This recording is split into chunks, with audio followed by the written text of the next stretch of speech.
Assalamualaikum warahmatullahi wabarakatuh. Hai, nama saya Fauziah. Apa kabar hari ini? Semoga semuanya sehat-sehat saja dan semangat untuk belajar. Ingat, tiada hari tanpa belajar.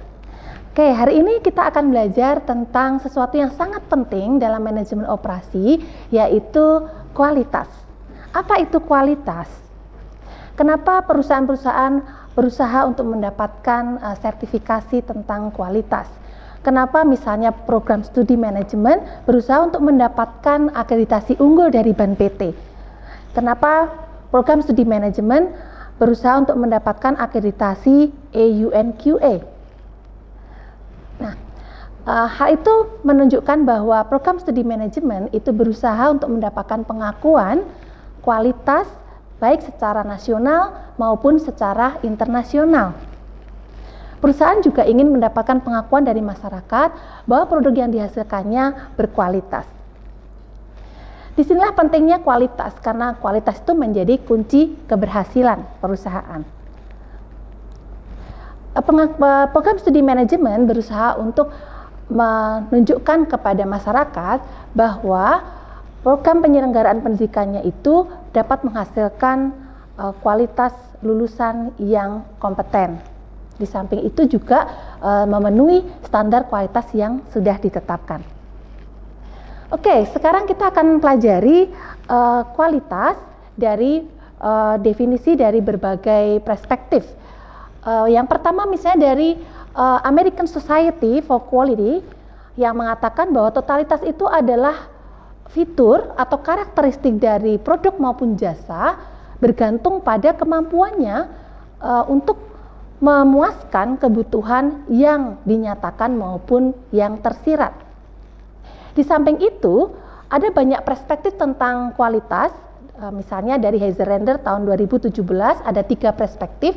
Yang pertama dari user base, kemudian manufacturing base, dan juga product base. Untuk user base, dilihat dari bagaimana user itu melihat dan merasakan produk yang dihasilkan. Jadi dari sisi user, kita melihat kualitas itu sebagai kinerja yang lebih baik, fitur yang lebih bagus, dan peningkatan lainnya. Kemudian dari sisi manufacturing base, sesuai dengan standar dan dapat mendapatkan performa yang maksimal pada pertama kali digunakan. Nah, ini biasanya adalah kepentingan dari pemasar. Ketika memasarkan produk pertama kali, pemasar itu berusaha untuk menunjukkan bahwa produk itu memiliki performa yang terbaiknya gitu pada saat pertama kali digunakan. Kemudian dari sisi product base, ini berkaitan dengan bagaimana produk itu memiliki ukuran-ukuran tertentu, yaitu variabel yang tepat dan terukur. Kemudian kualitas itu dapat meningkatkan penjualan dan mengurangi biaya. Jadi kalau kita memperbaiki kualitas, maka akan ada banyak hal yang bisa diperoleh. Di antaranya adalah dapat meningkatkan penjualan dan juga di sini akan mengurangi biaya. Nah, meningkatkan penjualan itu diperoleh dengan cara kita bisa memperbaiki respon, kemudian proses yang lebih baik dan juga reputasi yang lebih baik. Kemudian dari sisi pengurangan biaya itu karena kita bisa meningkatkan dapat diperoleh dengan menambah produktivitas, kemudian juga mengurangi biaya-biaya pemrosesan kembali, kemudian juga biaya terhadap garansi. Nah, 2 hal ini nanti akan berdampak pada peningkatan keuntungan. Kemudian implikasi dari kualitas itu sendiri ada 3. Yang pertama ada reputasi perusahaan, kemudian tanggung jawab produk, dan juga implikasi global. Tentu saja perusahaan yang memiliki kualitas yang baik itu akan memiliki reputasi yang baik juga di mata masyarakat. Kemudian yang kedua adalah tanggung jawab produk. Perusahaan yang menghasilkan produk yang buruk dan berdampak atau berisiko buruk terhadap konsumen, maka perusahaan tersebut harus bertanggung jawab terhadap risiko yang ditanggung oleh konsumen tersebut. Kemudian yang ketiga adalah implikasi global. Kualitas sudah menjadi perhatian internasional saat ini, sehingga kalau kita ingin bermain di pasar global, maka kita harus memperhatikan kualitas produk yang kita hasilkan. Nah, kemudian dari sisi penghargaan kualitas ada banyak ya penghargaan kualitas baik secara nasional maupun secara internasional. Nah, standar mutu nasional Indonesia diantaranya ada BAN PT, ya, sertifikasi yang dikeluarkan oleh BAN PT untuk perguruan tinggi misalnya. Kemudian juga ada standar nasional Indonesia dan juga standar industri Indonesia. Di samping itu juga ada Indonesian Customer Satisfaction Award. Ini sertifikasi bagi perusahaan yang berhasil memberikan kepuasan kepada pelanggan. Kemudian kalau secara internasional, di antaranya adalah ISO. Nah, ini sudah didapatkan oleh banyak perusahaan di Indonesia, termasuk UMY sudah mendapatkan ISO juga. Nah, ini juga penting ya, karena ini pengakuan sudah pengakuan secara internasional. Kemudian juga standar Amerika atau American Quality Control Society dan juga Malcolm Baldrige National Quality Award dari Amerika.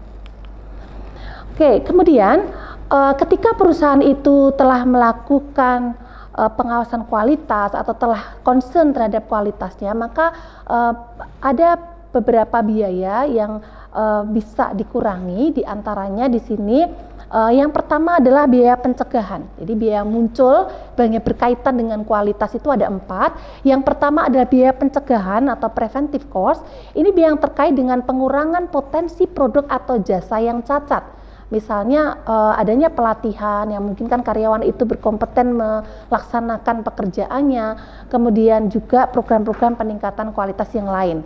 Kemudian yang kedua, biaya penilaian atau appraisal cost, ini berkaitan dengan evaluasi produk, kemudian pemrosesan suku cadang, layanan, dan sebagainya. Di antaranya adalah pengujian laboratorium, kemudian inspektor, dan lain-lain. Lalu yang ketiga ada biaya kegagalan internal, biaya yang dihasilkan oleh produksi atau jasa yang cacat sebelum dikirimkan kepada pelanggan, misalnya pengerjaan ulang, ya, kemudian juga waktu henti. Nah, kemudian ada biaya kegagalan eksternal, ini biaya yang terjadi setelah pengiriman barang atau jasa yang cacat, ya, misalnya pengerjaan ulang, kemudian juga misalnya barang itu dikembalikan, kemudian kewajiban terkait dengan asuransi misalnya. Oke, kemudian kita akan mencoba mengaitkan antara manajemen kualitas itu dengan etika. Manajer operasi harus memberikan produk dan layanan sehat, aman, dan berkualitas. Kualitas buruk ini akan berisiko cedera, kemudian ada tuntutan hukum, penarikan kembali, dan regulasi. Sehingga perusahaan itu kalau ingin memiliki reputasi yang baik, ya dia harus concern terhadap kualitasnya.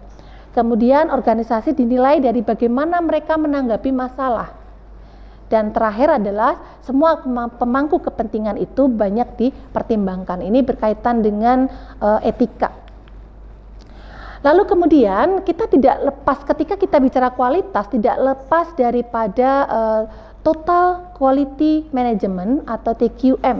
Ini sebuah konsep yang menekankan pada kualitas yang mencakup seluruh bagian dari pemasok hingga pelanggan. Jadi TQM itu menekankan komitmen manajemen untuk memiliki dorongan yang berkelanjutan di seluruh perusahaan menuju keunggulan dalam semua aspek produk dan layanan yang penting bagi pelanggan.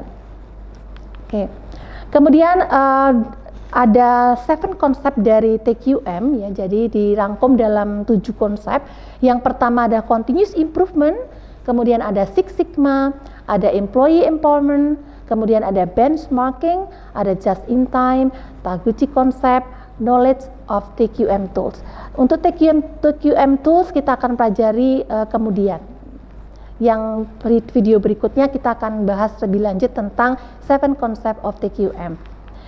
Lalu kemudian untuk continuous improvement, di sini saya singgung sedikit tentang continuous improvement karena ini penting. Dalam bahasa Jepang biasa disebut dengan kaizen.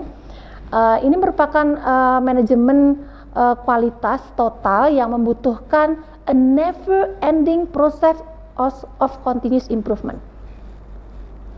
Jadi perbaikan terus-menerus yang tidak pernah berakhir, yang mencakup pada orang, peralatan, pemasok, bahan, dan juga prosedur. Dasar filosofinya adalah bahwa setiap aspek operasi itu dapat ditingkatkan, ya, dan tujuan akhirnya adalah kesempurnaan atau perfection yang tidak akan pernah dicapai. Kesempurnaan itu tidak akan pernah dicapai, tetapi selalu dicari. Jadi misalnya kita sudah menentukan target, maka kita akan selalu menaikkan target itu. Jadi kita tidak akan pernah mencapai kesempurnaan itu, tapi selalu dicari. Kemudian kita lihat di sini dalam rangka continuous improvement kita bisa menggunakan Shewhart PDCA model. Shewhart PDCA model ini terdiri dari 4 ya bagian. Yang pertama adalah plan. Kita mengidentifikasi, kita membuat sebuah rencana. Kemudian kita masuk ke tahapan kedua yaitu do. Do itu kita mencoba menguji rencana kita. Kemudian yang ketiga kita melakukan check ya. Itu adalah mencoba melihat apakah rencana yang kita buat ini bisa berjalan. Kemudian yang terakhir adalah act, ini artinya adalah kita mengimplementasikan rencana yang sudah kita buat. Nah, demikianlah materi kita tentang kualitas. Masih banyak hal sebenarnya yang bisa kita bahas tentang kualitas. Kita akan lanjutkan pada video berikutnya. Terima kasih, semoga bermanfaat. Wassalamualaikum warahmatullahi wabarakatuh.